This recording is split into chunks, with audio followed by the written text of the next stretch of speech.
গল্পে স্বল্পে তরুণে আপনাদের স্বাগত। বাংলা সাহিত্য ভাণ্ডারে ছোট গল্পের সম্ভার অতুলনীয়। মণিমাণিক্য খচিত সেই সব ছোট গল্প নিয়েই আপনাদের সামনে আমি তরুণ।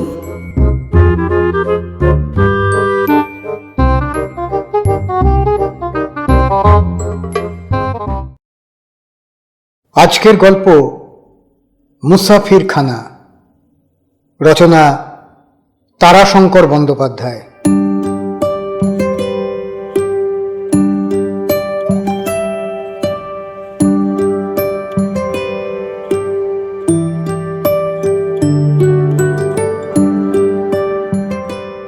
বাঙালির জীবনে মধুচন্দ্রিকার স্থান নাই, অন্তত সাধারণ বাঙালির জীবনে। পল্লীগ্রামে মা, মাসি, পিসি, বোন লইয়া আমাদের সংসার। তাহাদের ফেলিয়া স্ত্রীকে লইয়া কপট কপতি সম দূর দূরান্তে নির্বাধিবার রেওয়াজ এখনো হয় নাই। কেরানি জীবনে অনেকে অবশ্য স্ত্রীকে বাসায় লইয়া আসেন, কিন্তু সেখানে হাড়ি করা বেড়িতে বাঁধিয়া রাখে স্ত্রীকে এবং আপিসের সাহেব বাঁধিয়া রাখে স্বামীকে। রাত্রিতে একই শয্যায় উভয়ের মধ্যে বহে ক্লান্তির বন্যা, ভরা ঘুমের নদী। অবস্থাটা হয় চকাচকির মতো। কিন্তু আমার জীবনে বিবাহের 5 বৎসর পরে সহসা এমনই মধুর অবকাশ একবার মেলিয়া গেল। মা ও পিসিমা গিয়াছিলেন তীর্থভ্রমণে। তবুও পল্লীর মধ্যে মধু জীবনটা বেশ জমিতে ছিল না। এমনই সময় গ্রামের আশেপাশে মহামারী দেখা দিল। সংবাদ পাইয়া স্ত্রী ভয়ে যেন বিবর্ণ হইয়া গেলেন। তাহার জীবনে ভয় এবং ক্রোধ দুইটি বস্তু সমপরিমাণে বর্তমান। কিসে কিসে তাহার ক্রোধ হয় তাহার ফিরিস্তি আর দিব না, তবে ভয়ের কারণের ফিরিস্তিটা উপভোগ্য হইতে পারে, তাই না দিয়া পারিলাম না। তিনি ফড়িং দেখিয়া ভয় পান, যোগ দেখিলে ঘরে খিল দেন, গরুকে ভয় করেন, গাধাকে ভয় করেন। সন্ধ্যা হইলে ছায়া দেখিয়া চমকাইয়া ওঠেন। চোরের নাম শুনিলে রাত্রে তাহার ঘুম হয় না। রাত্রে বাতাসে জানালা নড়িলে তিনি ভূমিকম্প বলিয়া চিৎকার করিয়া ওঠেন। বাঁদরকে ভয় করেন, ইঁদুরকে ভয় করেন, ছুঁচোকে ভয় করেন, আটশোলাকে ভয় করেন। ভয় করেন না শুধু আমাকে। মহামারীর নাম শুনিবা মাত্র তাহার মুখ শুকাইয়া গেল। সাহস দিয়া বলিলাম, ভয় কি? আজকাল বৈজ্ঞানিক উপায়ে কলেরাকে কুকুর বেড়ালের মতো তাড়ানো যায়, জানো? তিনি সভয়ে বলিয়া উঠিলেন, আচ্ছা, তোমার মুখের কি আগুন নেই? কুকুর বিড়ালের মতো ও কি কথা? মধ্যরাত্রে আমাকে ঠেলা দিয়া জাগাইয়া বলিলেন, ওগো, আমার শরীরটা কেমন করছে। আতঙ্কিত হইয়া উঠিয়া বসিলাম। আলোটা বাড়াইয়া দিয়া বলিলাম, কিরকম হচ্ছে? ও এই দেখো, হাত পাগুলো কেমন সব ঠান্ডা হিম হয়ে গিয়েছে, পেটের মধ্যেও কেমন যেন। নিজেও একটু একটু নাড়ি দেখিতে জানি। পরীক্ষা করিয়া দেখিলাম, অসুখ তাহার একমাত্র ভয় ছাড়া আর কিছু নয়। সমস্ত রাত্রিটা তাহাকে সাহস দেবার জন্য জাগিয়া কাটাইতে হইল। পরদিন প্রাতেই কিন্তু আমার একটু ভয় হইল। আমাদের গ্রাম ও মহামারী আক্রান্ত মুসলমানি গ্রামখানি একেবারে পাশাপাশি। শুনিলাম রাত্রেই রোগ আমাদের গ্রামে প্রবেশ করিয়াছে। অপরাহ্নে শুনিলাম আমাদের গ্রামে আরো 2 ব্যক্তি আক্রান্ত হইয়াছে। আর গ্রামে থাকিতে সাহস হইল না। রোগের ভয় নয়, ভয় হইল আমার স্ত্রীর হৃদযন্ত্র কখন অকস্মাৎ বিকল হইয়া যাইবে। স্থানীয় ডাক্তার আমার বন্ধু, তিনিও বলিলেন, আপনি ওকে নিয়ে সরেই যান, এ রোগে ভয়টা একেবারেই ভালো নয়। অগত্যা গ্রাম ছাড়িতে বাধ্য হইলাম। অনেক চিন্তা করিয়া কলিকাতায় ভালো মনে হইল। আসিয়া প্রথমে এক আত্মীয়ের বাসায় উঠিয়া একটা বাড়ি দেখিয়া লইলাম। সকালে বাসায় উঠিয়া সন্ধ্যাতেই রিক্সা করিয়া সিনেমা দেখিতে গেলাম। জীবনে আকস্মিকতার মধ্য দিয়া মধুচন্দ্রিকা আসিয়া গেল। সমস্ত সংসারটা যেন একটা জ্যোৎস্নালোকিত সুসমতল পথের উপর দিয়া গড়াইয়া গড়াইয়া চলিতেছে। উপমা দিয়া এ সময়টুকু স্বরূপ বুঝাইতে হইলে বলিতে হয়, এ যেন একটি মধুর স্বপ্ন। স্বপ্নের মতো এই অকস্মাৎ এই অবস্থার অবসান হইয়া গেল। একদা চিঠি পাইলাম, মা ও পিসিমা দেশে ফিরিয়াছেন, দেশও ভালো আছে, সুতরাং দেশে ফিরিতে হইবে। স্ত্রী বলিলেন, কালই চলো। বাবা, এই দেশে মানুষ থাকে? অবাক হইয়া তাহার মুখের দিকে চাহিয়া রইলাম। তিনি বলিলেন, একটা ফর্দ করে ফেলো দেখি। কিসের? কি কি কিনতে হবে তারই। কড়াই, ডাল ছাকনা দুখানা, ধূপশলাকা, আর একটা বেশ ভালো দেখে শিল নিয়ে যেতে হবে। বিরক্ত হইয়া বলিলাম, সেসব হবে এখন পরে, আজ সকাল সকাল খাওয়া দাওয়া সেরে নাও দেখি, বটানিক্যাল গার্ডেনে যাব। প্রশ্ন হইল, সে আবার কি? কোথায়? বাগান বাগান, সেখানে নানা রকমের গাছপালা আছে, পৃথিবীর। গাছপালা? সে আবার কি দেখব? সে আর দেখতে হবে না বাপু, তার চেয়ে বরং জিনিসগুলো কিনে আনো। বাক বিতণ্ডার শেষে তাহার কথাই থাকিল। বাজারে শিল কিনিতেই ছুটিলাম। খুব ভারী ওজনেরটাই পছন্দ করিলাম, যেন গলায় ঝুলাইলে একেবারে তলাইয়া যায়, সংসার সমুদ্রের জলরাশির উপর আর কখনো যেন ভাসিয়া না উঠি। শিলখানা দেখিয়া তিনি খুব খুশি হইয়া উঠিলেন, তারিফ করিয়া বলিলেন, বেশ জিনিস কিনেছ, 2-3 পুরুষ কেটে যাবে, ওজনসই নইলে জিনিস। ঘরের দেওয়ালে বিলম্বিত আয়নাখানার মধ্যে প্রতিফলিত আমারই ক্ষীণকায় মূর্তির দিকে চাহিয়া দাঁড়াইয়াছিলাম। আমি একটি দীর্ঘ নিঃশ্বাস ফেলিলাম। যাক। অতঃপর কুঞ্জভঙ্গের পালা। সাধের সাজানো বাসাটি ভাঙিয়া মোটঘাট বাঁধিতে সমস্ত দিনটা কাটিয়া গেল। সন্ধ্যায় 7:30টায় ট্রেন। তাড়াতাড়ি গাড়ি রাখিয়া আনিলাম।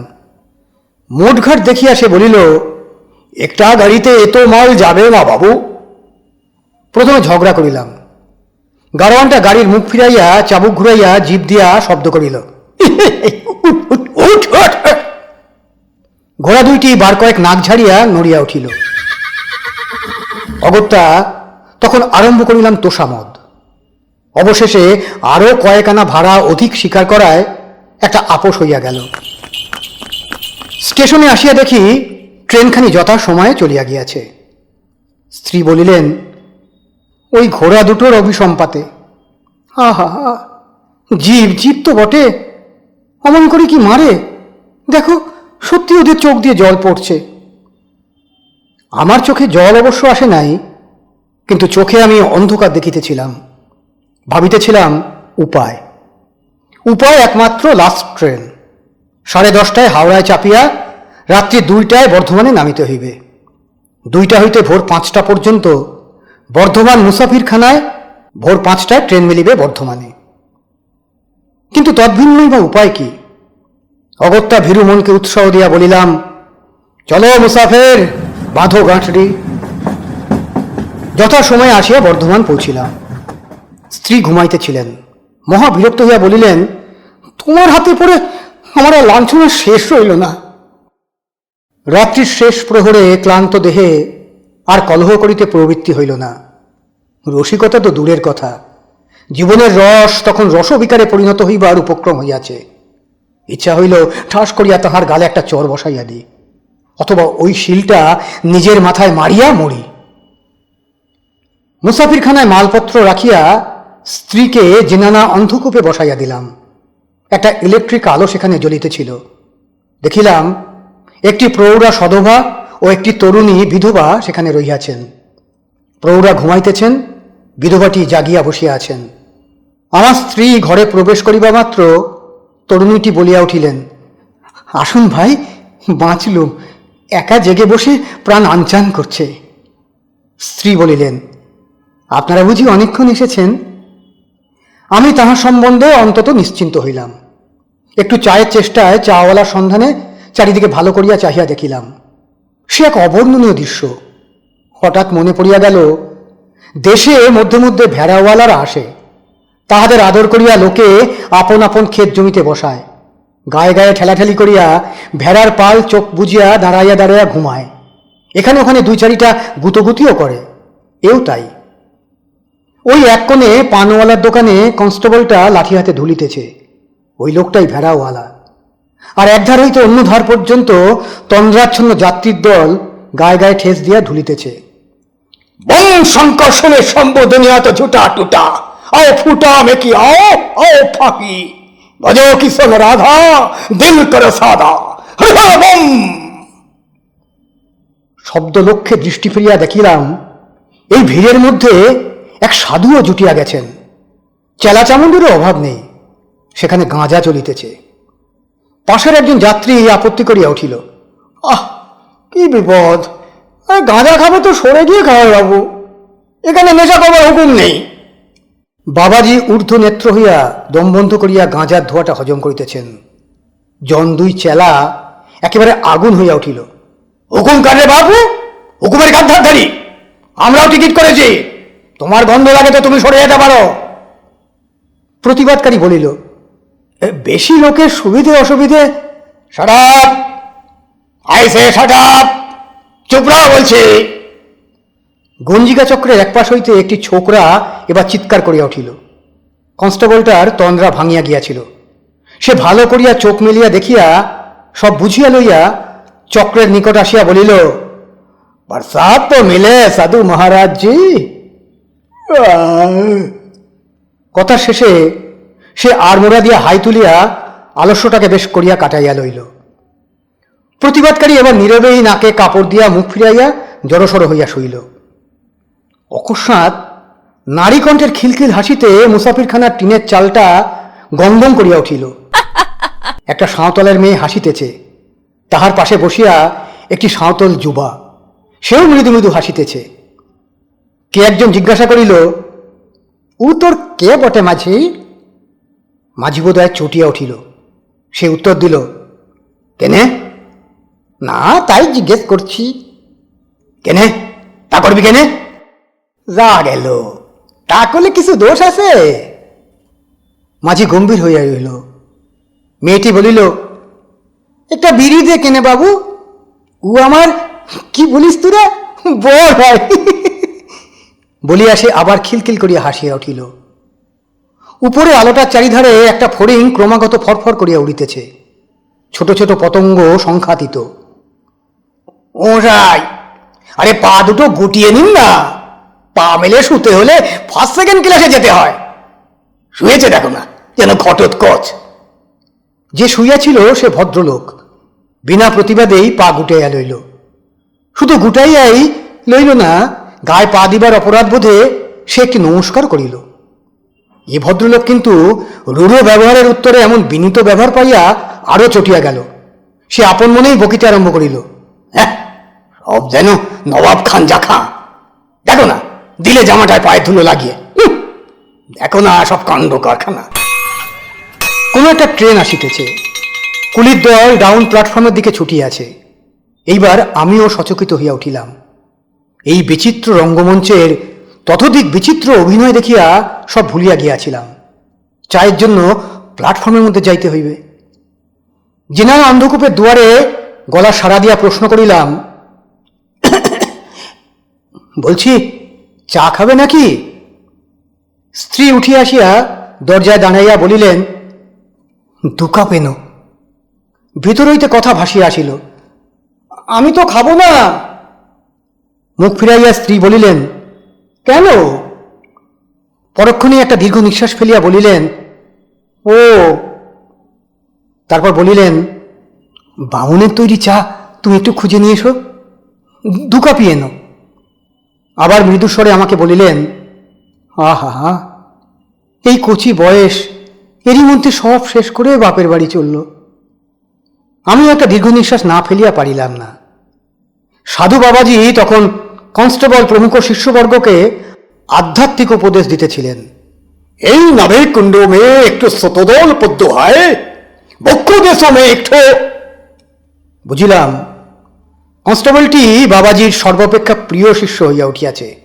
হিন্দি ভাষণ চলিতেছে। যাহার গায়ে পা ঠেকিয়াছিল সেই ভদ্রলোকটি আমাকে লক্ষ্য করিতেছিলেন। তিনি বলিলেন, ও মশাই, আপনি কি প্ল্যাটফর্মে যাচ্ছেন? দেবেন তো একটা চাওয়ালাকে বলে, এখানে যেন চা দিয়ে যায়। ও মশাই, আপনার কাছে দেশলাই আছে? একবার দিন তো। আরে দেশলাইটা দিন তো, শুনছেন? এবার তিনি খোঁচা দিয়া ডাকিতেছিলেন যে তাহার গায়ে পা দিয়েছিল সেই ভদ্রলোককে। দেশলাই শুদ্ধ একখানা হাত শুধু বাহির হইয়া আসিল। এই ভদ্রলোক একটা বিড়ি ধরাইয়া দেশলাইটি নিজের পকেটেই পড়িলেন। প্ল্যাটফর্মে ঢুকিয়া বিস্মিত না হইয়া পারিলাম না। ইন্টার ক্লাসের ওয়েটিং রুমের সম্মুখে দেখি পরিচিত সাহিত্যিক বন্ধুর দল। আমাকে দেখিয়া কয়েকজন চিৎকার করিয়া উঠিল, এসেছে এসেছে এসেছে। একজন আমার ঘর্মসিক্ত ময়লা জামা ও রুক্ষ চেহারার দিকে অঙ্গুলি নির্দেশ করিয়া বলিল, দেখুন মশাই, আপনারা বিচার করুন, এই কি কখনো কোনো ভদ্রলোকের চেহারা হয়? হয় না তো, কিন্তু তোমরা এখানে কোথায়, ব্যাপার কি? একজন বলিল, হ্যাঁ, সাহিত্যে যত ইচ্ছে নাকামি করো করো, কিন্তু সাহিত্যিকের কাছে মুখে নাকামি চলবে না। এই সময় একজন ওয়েটিং রুম হইতে বাহির হইয়া আসিয়া বলিল, এই যে এসেছে, যাক, বেটার লেট দ্যান নেভার। কিন্তু রাস্কেল, তোমার ব্যাপার কি? হ্যাঁ, এ কি চেহারা তোমার? তুমি কি স্ত্রীর কাছ থেকে রাত্রে অ্যাবসকন্ড করেছ নাকি? সরো তো সরো, দেখি আমি একবার ওকে।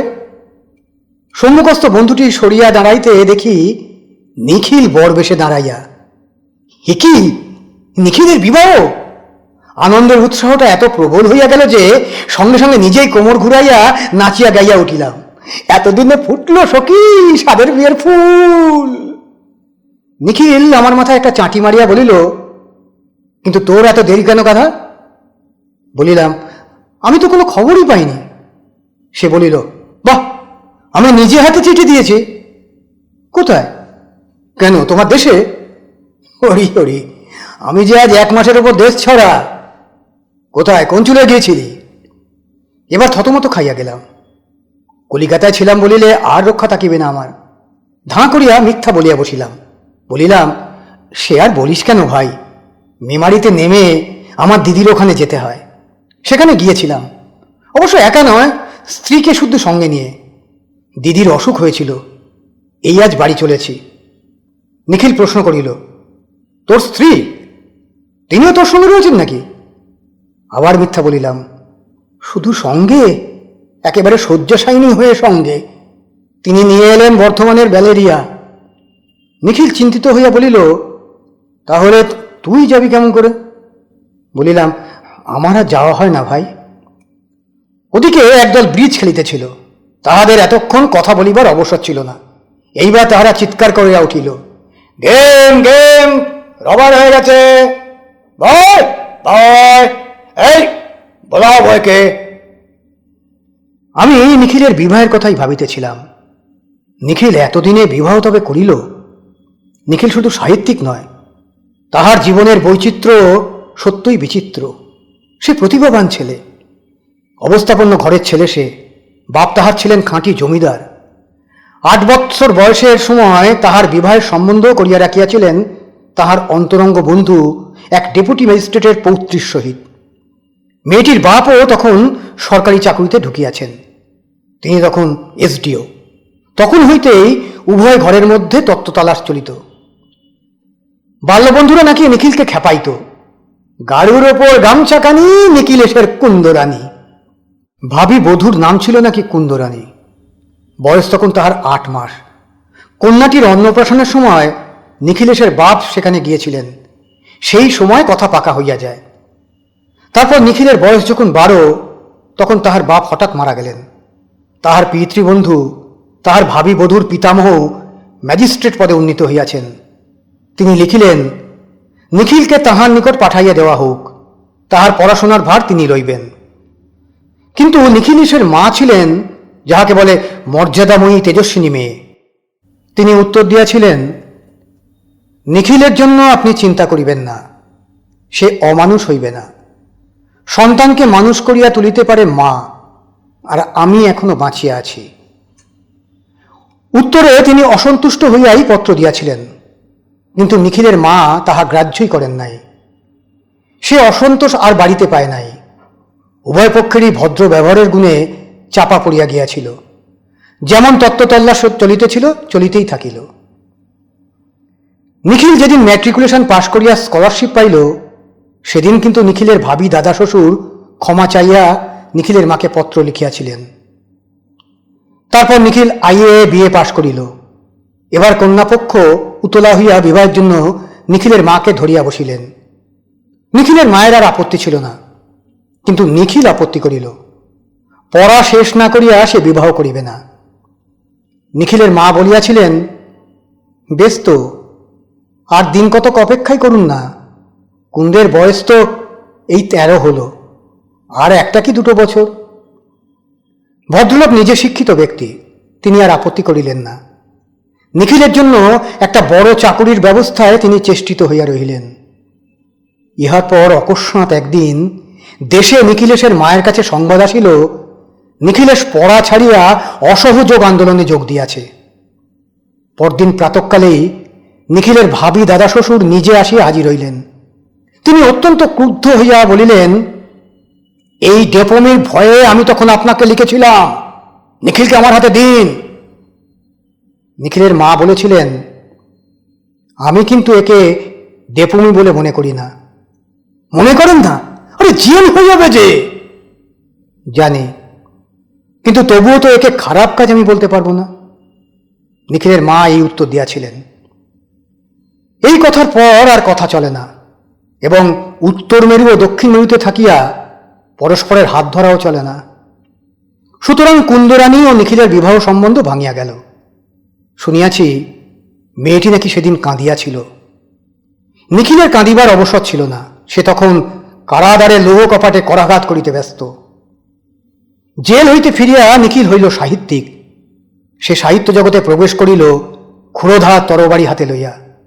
দেখিতে দেখিতে অগ্রগামীগণকে পশ্চাতে ফেলিয়া সে পুরোভাগে আপন স্থান করিয়া লইয়াছে। আজ বাংলাদেশে নিখিলেশকে না জানে কে। তবুও নিখিলেশ আজও বিবাহ করে নাই। কত কুমারীর প্রণয় সে উপেক্ষা করিয়াছে। তাই ভাবিতেছি, কে সে ভাগ্যবতী যে নিখিলকে বন্দী করিল? সেই প্রশ্নই চুপি চুপি করিলাম। বলিলাম, ভাগ্যবতীটি কে? নিখিল হাসিয়া বলিল, নিতান্ত অপরিচিতা, চোখেও দেখিনি। মানে মানে আমাদের অধিকাংশরই যেমন ধারা বিয়ে হয়ে আসছে, এও তাই। মা বিয়ে সম্বন্ধ ঠিক করেছেন, আমি চললাম টোপর মাথায় দিয়ে। সে কি রে? বিস্মিত না হইয়া পারিলাম না। উত্তরে সে শুধু হাসিল। আমি আবার বলিলাম, তুই সত্যি বলছিস নিখিল? এ বিশ্বাস না হয় জিজ্ঞেস কর সকলকে। মা ধরে বসলেন, এইবার তোমাকে বিয়ে করতেই হবে, আমি নিজে মেয়ে দেখে সম্বন্ধ করে রেখেছি। আমি বললাম, বেশ, দিন স্থির হয়ে গেল, কাল বিয়ে।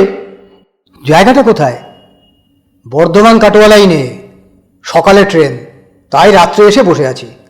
এই দেখ দেখ, 2টি মেয়ে আমাদের দেখছে। পিছন ফিরিয়া দেখিলাম, তাহারা অপর কেহ নন, আমার স্ত্রী আর সেই তরুণীটি। তাহারাও কেমন করিয়া বিবাহের বরের সন্ধান পাইয়া ঘরের জানালা হইতে উঁকি মারিয়া বর দেখিতেছেন। নিখিল বলিল, বাঙালির মেয়ে চিরদিনই মনে মনে বিয়ের কোণে থেকে যায় বোধ হয়, বর দেখলেই তাদের বিয়ের বাসর মনে পড়ে। হাসিয়া বলিলাম, সত্যি কথা, কিন্তু বস, আমি আসছি, তার জন্য চায়ের সন্ধানে বেরিয়েছি। নিখিল হাঁ হাঁ করিয়া উঠিল, আরে আরে, এইখান থেকে চা দিয়ে আসছে, সঙ্গে স্টোভ রয়েছে, ঠাকুর রয়েছে, চাকর রয়েছে। আমারও একটা কথা মনে পড়িয়া গেল। বলিলাম, ভালো কথা, তোদের ঠাকুর আছে, তাকে একটু চা করতে বলতো, সঙ্গে বিধবা আছেন। ও প্ল্যাটফর্মে তখন 2টা কুলিতে মাল লইয়া চরম কলহ বাঁধাইয়া তুলিয়াছে। একজন ভদ্রলোক একটি রেলের বাবুর পিছনে পিছনে কাকতি মিনতি করিতে করিতে যাইতেছিল। এই দেখুন, আটানা আমি দিচ্ছি, এই নিন। রেলের বাবুটি তখন পুলিশের ইন্সপেক্টর জেনারেলের অপেক্ষাও বড় লোক। তিনি গম্ভীরভাবে বলিলেন, ও নো নো নো, শুনছেন, শুনুন না, তাই নিন দয়া করে, সামান্য মালের জন্য। আর চা লইয়া জেনানা অন্ধকূপের দিকে যাইতে যাইতে শুনিলাম, 2nd ক্লাস ওয়েটিং রুমের মধ্যে এক ভদ্রলোক তারস্বরে চিৎকার করিতেছেন, ইম্পসিবল, হতে পারে না, 1000 বছরেও না, স্বরাজ, ইন্ডিপেন্ডেন্স অসম্ভব। কই, বুঝিয়ে দিন আমাকে কি করে হবে। কৌতূহল সংবরণ করিতে পারিলাম না। কাটা দরজার নিচে উঁকি মারিয়া দেখিলাম, এক স্থূলকায় স্থবির চিৎকার করিতেছেন, এবং তাহার সম্মুখে একজন প্রায় প্রৌঢ় মুখ লাল করিয়া বসিয়া আছেন। প্রৌঢ় ভদ্রলোক কি বলিতে গেলেন, কিন্তু স্থবির অকস্মাৎ যন্ত্রণায় মুখ বিকৃত করিয়া 2 হাতে পা ধরিয়া সন্তর্পণে পাখানি নামাইতে নামাইতে বলিলেন, আহ, এ চিৎকার করেছি আর চিড়িক মেরে উঠেছে। বাদ যেন কোনো মানুষের না হয়। ধর্মরাজ কালী কত করলাম রে বাবা রে, বোগা সব বোগাস। দৃশ্যটি আরো কিছুক্ষণ দেখিবার ইচ্ছা ছিল, কিন্তু চা ভাই ঠাকুরটি স্মরণ করাইয়া দিল, চা ঠান্ডা হইয়া যাইতেছে। অগত্যা চলিলাম। রাস্তার পাশে এই পার্সেল আপিস, সেখানে দেখিলাম একটা ফলের ঝুড়ির সামান্য খানিকটা কাটিয়া এক ভদ্রলোক তাহার মধ্যে হাত পুড়িয়াছেন।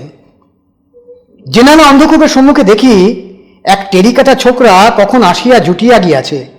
সে একখানা বই বাজাইয়া গান করিতেছে, তোমার রে ভালোবেসে সয়েছে কত যাতনা কত অপমান, তোমার রে ভালোবেসে। তাহাকে উৎসাহ দিয়া কানের মাথায় একটা বাহবা দিয়া দিলাম। জিনানা ওয়েটিং রুমের দরজায় দাঁড়াইয়া ডাকিলাম, শুনছ, চা নাও। স্ত্রী চা লইয়া গেলেন, শুধু প্রশ্ন করিলেন, বামুনের তৈরি তো? বলিলাম, একেবারে বামুন ঠাকুর, দেখো না লোকটার গলার পইতে কত ময়লা। দরজা হইতে ফিরিয়াই দেখি গায়েব ছোকরা সরিয়া পড়িয়াছে। আরও একটু খুঁজিতেই দেখিলাম ছোকরা সাধু বাবাজির ধর্মচক্রে গিয়া বসিয়া পড়িয়াছে। সেখানায় পুনরায় গাঁজা তৈরি হইতেছে। ওপাশের পানের দোকানটায় তক্তপোষের উপর বসিয়া এক পাগলি বিড়বিড় করিয়া বকিতেছে, ও কি যে বলি না। পাগলি নিত্য রাত্রে আসে, বহুবার আমি উহাকে দেখিয়াছি। কনস্টেবলটা তাহাকে ধমক দিল, এ পাগলি, বকবক বাদ কর। পাগলি ফিক করি হাসিয়া বলিল, কি যে বলিস মাইরি, বাবু, টিকিট বাবু। টিকিট ঘরে জানলায় ঠকঠক করিয়া শব্দ করিতে করিতে একদল যাত্রী ডাকিতেছিল, টিকিট বাবু, টিকিট বাবু। নিখিলের ওখানে যাইবার আগেও আমি ইহাতে দেখিয়া গিয়াছি, ওই টিকিট ঘরের সম্মুখে এমন করিয়াই দাঁড়াইয়া আছে। আবার কোনো গাড়ি আসিতেছে। একদল যাত্রী মোটঘাট লইয়া উঠিয়া পড়িল। মশা, ও মশা, ওঠো গা, গাড়ি আইছে। ওই ওই ও মশা, ওই ওই আমার পোটলাকে নিলে গো, আমার পোটলা। এক বৃদ্ধার পোটলা চুরি গিয়াছে। সে ব্যাকুল হইয়া চিৎকার করিতেছে। ওদিকে সশব্দের ট্রেনখানা আসিয়া পড়িল।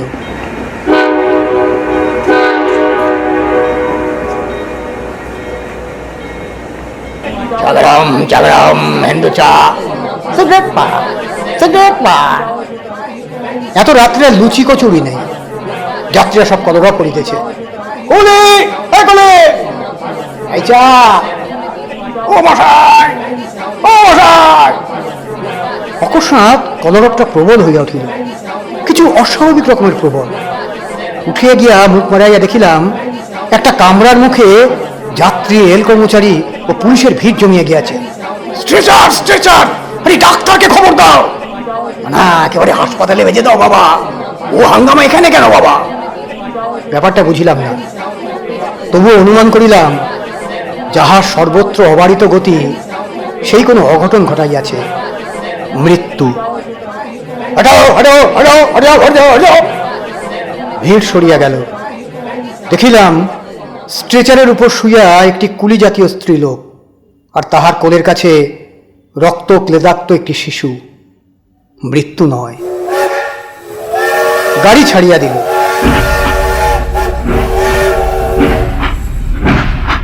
বাবু, ফিরিয়া দেখি আমারই কুলিটা ডাকিতেছে। গাড়ির সময় হইয়া গিয়াছে। বাঁচা গেল। সাধু বাবাজির গঞ্জিকার ধুমে আমারও নেশা ধরিয়া আসিতেছে। স্ত্রীর সঙ্গিনী সদ্য বিধবা তরুণীটি প্ল্যাটফর্মের ফটক পর্যন্ত আগাইয়া আসিলেন। এবার তাহাকে পরিষ্কার দেখিলাম। শ্যামবর্ণা তন্নি তরুণী একটি, সকরুণ মুখশ্রী, চোখের কোণে টানা অশ্রু দুইটি ক্ষীণ রেখা আলোক ছটায় তখনও চিকচিক করিতেছে। আমার স্ত্রীর চোখেও দেখিলাম জলের রেখা। বুঝিলাম সমস্ত রাত্রি বেদনার কথা হইয়াছে। নিখিলের কাছে বিদায় লইয়া আসিলাম। তাহারাও বিকেআরের ট্রেনের দিকে চলিয়াছে। তাহাদের ট্রেনের সময় হইয়াছে। গাড়িতে বসিয়া দেখিলাম স্ত্রী তখনও ফটকের দিকে চাহিয়া আছেন। সেখানে দেখিলাম তরুণী বিধবাটি তখনও দাঁড়াইয়া।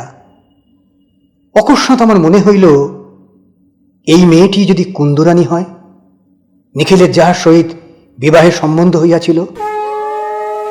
ওদিকে নিখিলের বন্ধুর দল হুলুধ্বনি দিতেছে। মেয়েটি ওই বরযাত্রীর দিকে চাহিয়া আছে, বর দেখিতেছে। স্ত্রীকে প্রশ্ন করিলাম, মেয়েটির নাম কি? চোখ মুছিয়া স্ত্রী বলিলেন, অমলা।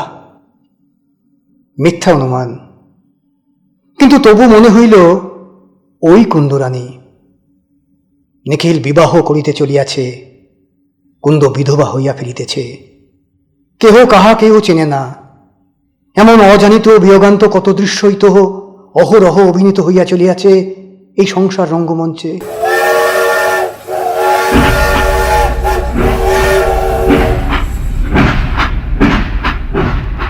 আমাদের গাড়িটা ছাড়িল। প্ল্যাটফর্মের বাহিরে তারের বেড়ার ধারে দাঁড়াইয়া পাগলি গাড়ির লোককে মুখ ভেঙাইতেছে। মুসাফিরখানায় কলরব করিতেছে নূতন যাত্রীর দল।